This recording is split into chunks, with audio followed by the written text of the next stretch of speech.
Welcome to the Monday Monologue, and today I want to talk about something that I touched on in my video about choosing the right speaker for you. And it's something I really started thinking about after I made that video about how we test audio gear. And, you know, I think about like what I'm doing.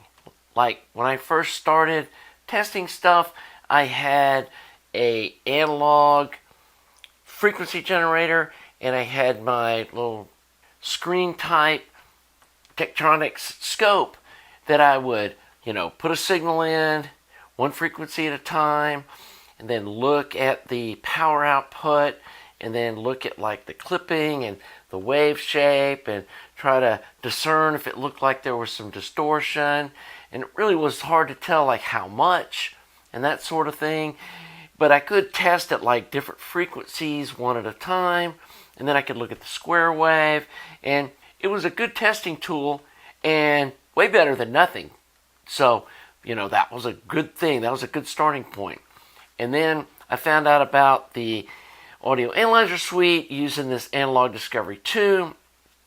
So I bought one of those, and I think quite a few folks have bought that system and downloaded that freeware and are using that now to test audio gear, because I see people emailing me, screenshots or talking about their results on testing and all that stuff, and that's all great, and I think it's pretty, standard between like your Analog Discovery 2 and mine. I don't think there's a lot of variation in that stuff, and so, the results from amp to amp, you may build one the same as mine, but there may be, some differences in resistor percentages and capacitors and stuff where you may get slightly different results. I'm not sure how perfectly every output transformer is wound from transformer to transformer. I mean, there's, production tolerances. But anyway, that's not what I wanted to talk about. But this testing methodology that we're using is testing into a resistive load, hopefully a non-inductive one, and then we're putting in a single frequency at a time and then seeing the results of that and kind of judging what we're seeing based off that. And then I have people, when I say, well, I'm hearing something different, or I'm hearing XYZ, and like this amp doesn't have really good clean bass response, or this doesn't have, it feels like it's a little bright, and then you look at the frequency response curve in the Analog Discovery 2 and you don't see anything. I mean, sometimes you see, like a dB of roll off, and people kind of discount that. They're looking for, when it says that an amp doesn't have good bass, they're expecting to see, 3 to 5 dB of roll off. And I think that what we hear as humans is a lot more subtle than like 5 dBs or 3 dBs of difference. I think we're capable of discerning differences that are a lot smaller change than that. But what I really thought about in the subject of this video is, why is this the highest tech testing methodology we have? I mean, I know there's like for speakers, they've got that Kipple field thing that it's spinning around and making all these measurements and stuff, but it's still doing it at a single frequency sine wave at a time. And we all know music, that's not what it is. I mean, most music, you'll have a, 50 to 100 hertz kind of bass tone going on in the track. You'll have somebody singing with the overtones on each side of the primary frequency that human voices and a lot of instruments have. And then you've got, cymbal crashes and the decay from that, and all this stuff that goes into an audio signal, but we're not measuring any of that. And it's all happening at the same time. And it's always kind of, it's hard for me to wrap my brain around that a speaker cone is able to produce multiple frequencies at the same time. Like, it makes sense to me that, 100 hertz tone, cone's moving at 100 hertz, you hear 100 hertz. But, for example, full range speaker, you got 100 hertz, 5K, 1200, all coming out of the same speaker cone. And so that really puts a challenge on the speaker driver design that it's able to do that. And clearly some speakers are better doing that than others. But then we tested on a single frequency, which is like easy mode. And then we're wondering why, well, these measure the same, why don't they sound the same? And we all know the old adage, if you're not seeing a difference in the measurement, that just means that you're not measuring the right thing. If it's something that you can obviously hear. And even if you can subtly hear it. And I'm just wondering why we haven't advanced past that. Why don't we have some, computer controlled thing where it plays music through a speaker and then has a microphone on the other side and is able to, lay those on top of each other and show us where the differences are. And then be able to test that with, this speaker, this speaker, and this speaker, and this speaker. And then you have the obvious, with the A, B, you got the A as the source, and B is what you're measuring coming out of the speaker. And yeah, I get that then, is the microphone accurate? And is that skewing the results? And, that would have to be all tested, that you could actually, that there is a perfect microphone, which there's probably not. And even, beyond that, can we test like an amplifier by putting a signal in it, which it's just math. It's not, some esoteric thing that's got to be converted. The signal is math. And then be able to measure what's coming out into a reactive load like a speaker's going to be, or even have the speaker hooked up and measure the signal going to the speaker, and then compare the in and the out and see what the amplifier is doing to it. And again, I think that what I'm hearing with some amps that sound cleaner on the mid-range and top end is that they're able to do like the bass response, but the bass response doesn't overwhelm the circuit or the output transformer, so that at the same time, the exact same time, it can reproduce the mid frequencies and the high frequencies cleanly. But I don't think there's any way right now that we're measuring that. And come on, if they can do like artificial intelligence, somebody can figure out how to code software that would do something like that. And I'm not putting down like what the Stuff Made did with this audio analyzer suite. Man, for freeware especially, that's some insanely powerful software. And he did a fantastic job of automating that measurement process where it's doing frequency sweeps and, it auto sets the power levels to what you set and all that stuff. It's super easy to use. And it's so much further advanced than just using an oscilloscope and a frequency generator or a signal generator. So, not saying that at all. But I can't believe in this industry where they're selling $100,000 speakers and $8,000 turntables with $6,000 tone arms and all that stuff, that there's not a market for something accurate to be able to measure and quantify this stuff. And then again, maybe they don't want to quantify it. Maybe they don't want people to see that this $6,000 tone arm is actually doing something weird, that the one that comes on a Technics turntable is actually better. And you're just hearing the money you spent. Is that what's going on? I don't know. But anyway, that just kind of got me wondering, in 2024, almost 2025, that the tech really hasn't changed in 40 years about how we measure this stuff, or longer. And I think there's an opportunity for somebody out there to come up with a system for measuring this stuff that uses actual music instead of using a fixed frequency sine wave or square wave or whatever we're using to measure the output of these audio products. So I just thought that was interesting. Maybe I'm crazy, but yeah, I know I am a little bit. But anyway, yeah, let's talk about a couple of products. I've talked about these before, and actually had them in the video. And last week, because I do all these videos unscripted, I forgot that these were sitting in front of me, and I was going to talk about them.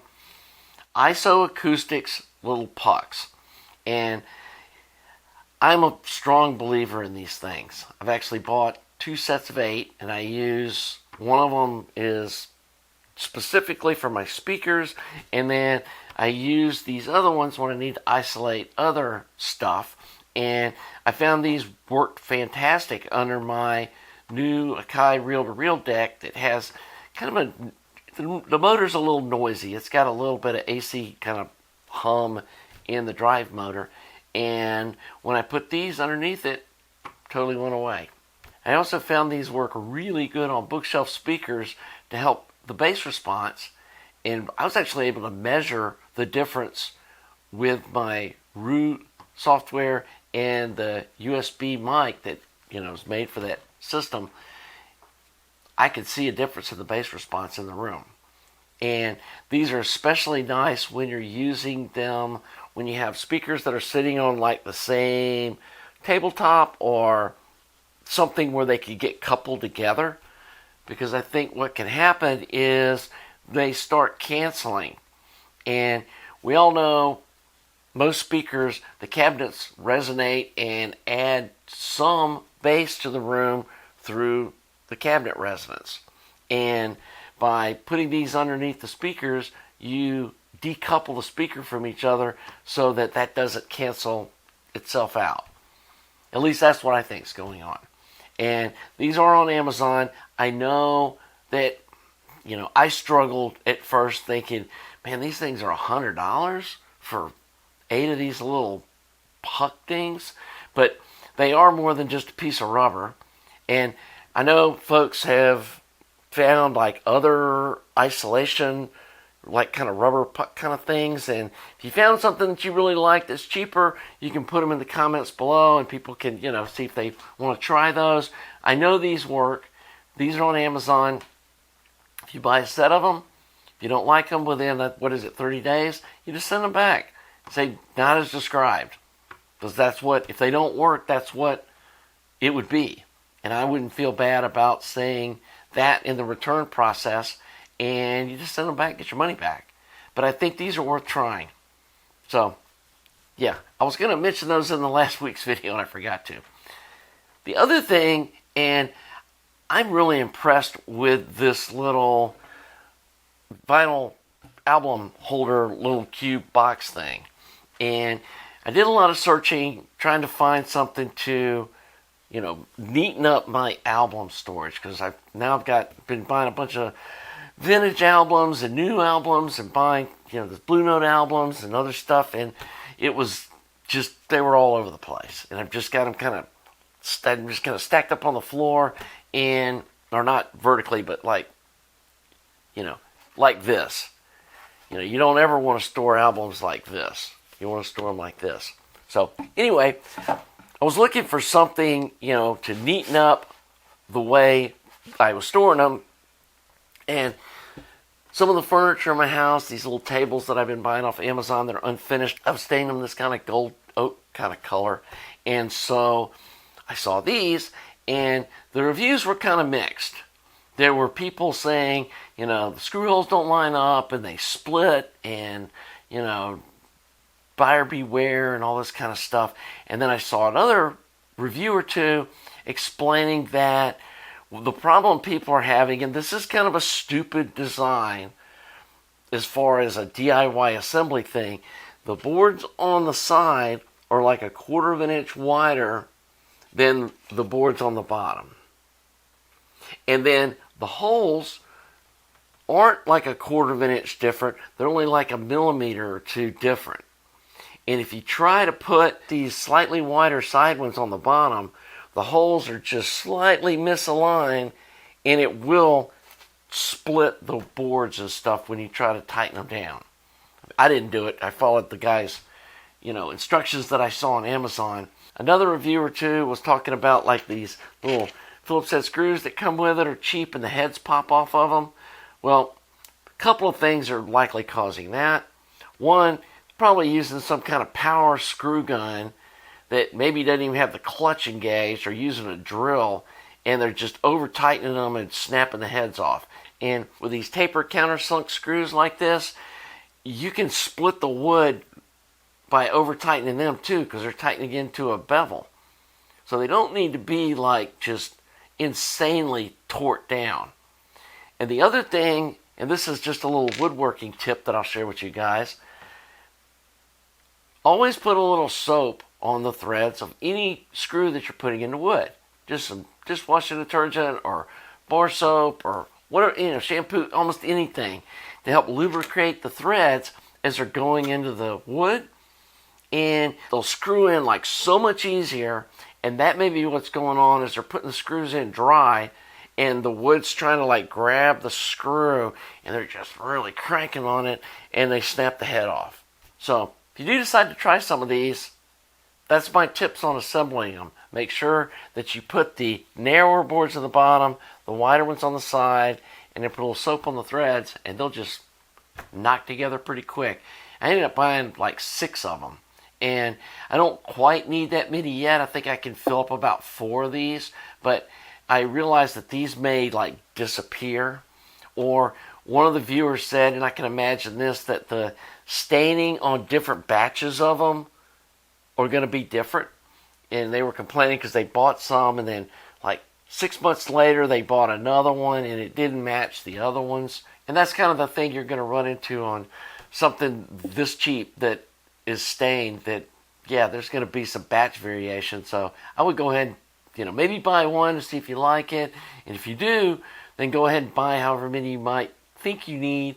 I think they also have these in unfinished or a natural finish, which they look like there's not like any kind of clear coat or anything on them. They're kind of a satin finish, or just a kind of plain wood finish. They're not like glossy clear coated. So the natural ones could probably be stained, but I don't know.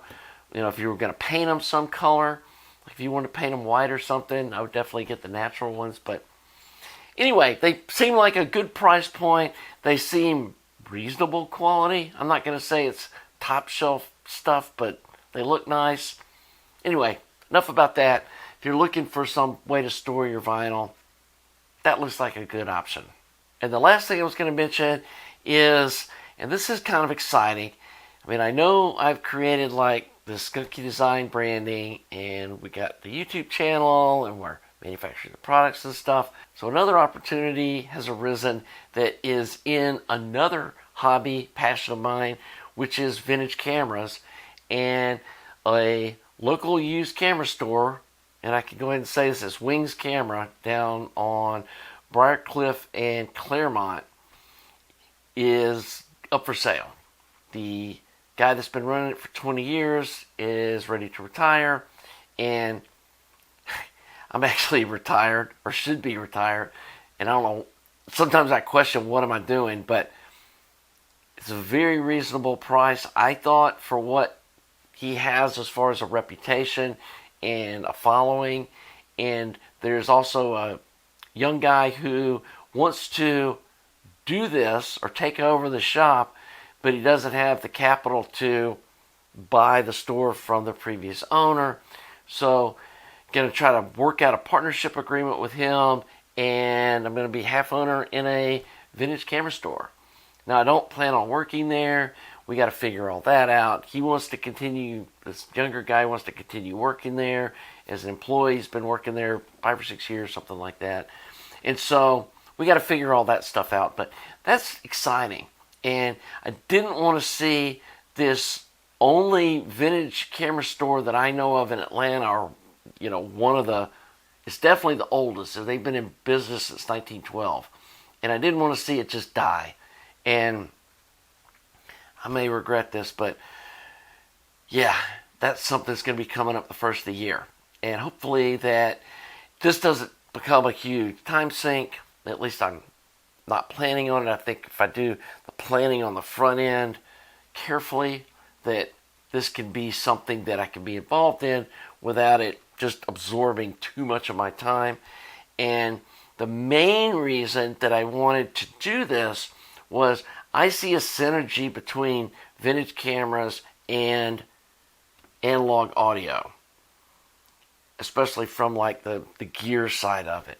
And we're probably going to have to move the store in a year or less from its present location.